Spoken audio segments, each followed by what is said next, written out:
ಓಂ ಘಂ ಗಣಪತಾಯೇ ನಮಃ ಶ್ರೀ ಗುರುದೇವ ರುದ್ರಾಯ ನಮಃ.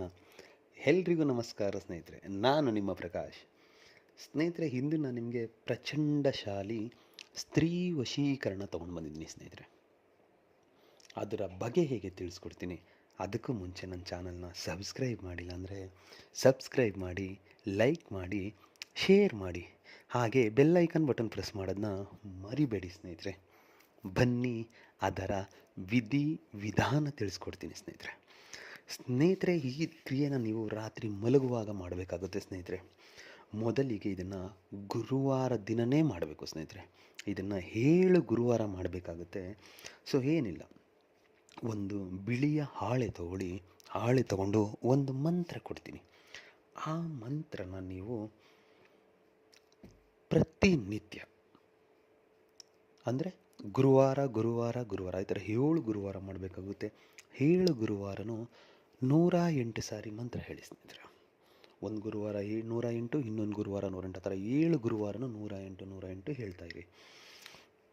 ಮೊದಲನೇ ಗುರುವಾರ ಬಿಳಿಯ ಹಾಳೆ ಮೇಲೆ ಆ ಮಂತ್ರ ಕೊಡೋದನ್ನ ಮಂತ್ರನ ಆ ಬಿಳಿಯ ಹಾಳೆ ಮೇಲೆ ಬರೀಬೇಕಾಗುತ್ತೆ. ಬರೆದು ಅದರ ಕೆಳಗಡೆ ನಿಮಗೆ ಯಾರು ವಶೀಭೂತರಾಗಬೇಕೋ ಅವರ ಹೆಸರನ್ನು ಬರೆದು ನಿಮ್ಮ ಕೈಯಲ್ಲಿ ಮುಷ್ಟಿ ಮಾಡಿಟ್ಕೊಂಡು ಆ ಮಂತ್ರನ ಹೇಳಬೇಕಾಗತ್ತೆ. ಆದ ಮೇಲೆ ಅದನ್ನು ನಿಮ್ಮ ತಲೆಯ ದಿಂಬಿನ ಕೆಳಗಡೆ ಇಟ್ಕೊಂಡು ಮಲ್ಕೊಳ್ಬೇಕಾಗುತ್ತೆ ಸ್ನೇಹಿತರೆ. ಮರುದಿನ ಬೆಳಿಗ್ಗೆ ಎದ್ದು ಅದನ್ನು ನಿಮ್ಮ ಮನೆಯ ಅಕ್ಕಪಕ್ಕದಲ್ಲೇ ಮಣ್ಣಿನಲ್ಲಿ ಗುಂಡಿ ತೋಡಿ ಹೂತಾಕಬೇಕಾಗುತ್ತೆ. ಇದೇ ಥರ ಕ್ರಿಯೆ ನೀವು 7 ಗುರುವಾರನೂ ಮಾಡಬೇಕಾಗುತ್ತೆ ಸ್ನೇಹಿತರೆ. 7 ಗುರುವಾರ ಯಾವಾಗ ಕಂಪ್ಲೀಟ್ ಆಗುತ್ತೋ ಆಗ್ತಾ ಇದ್ದಾಗೇ ನೆಕ್ಸ್ಟ್ ಕ್ಷಣ ನಿಮಗೆ ರಿಸಲ್ಟ್ ಬರೋ ಸ್ಟಾರ್ಟ್ ಆಗಿಬಿಡುತ್ತೆ ಸ್ನೇಹಿತರೆ. ಹುಚ್ಚಿ ಥರ ನಿಮ್ಮ ಹತ್ರ ಬರ್ತಾರೆ ಸ್ನೇಹಿತರೆ. ನಿಮ್ಮ ಪ್ರೀತಿಯಲ್ಲಿ ಹುಚ್ಚಿಯಾಗಿ ಲೀಲಾಜಾಲವಾಗಿ ನಿಮ್ಮ ಜೊತೆ ಇರ್ತಾರೆ. ಆ ಮಂತ್ರ ಹೀಗಿದೆ: ವಶಂ ಭಕಂ ವಶ. ಮಂತ್ರ ಇನ್ನೊಂದು ಸಾರಿ ಹೇಳ್ತೀನಿ ನೋಡಿ ಸ್ನೇಹಿತರೆ.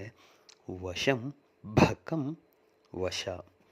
ಇದನ್ನು ಮಾಡಿ ಸ್ನೇಹಿತರೆ, ಖಂಡಿತ ಒಳ್ಳೆಯದಾಗುತ್ತೆ.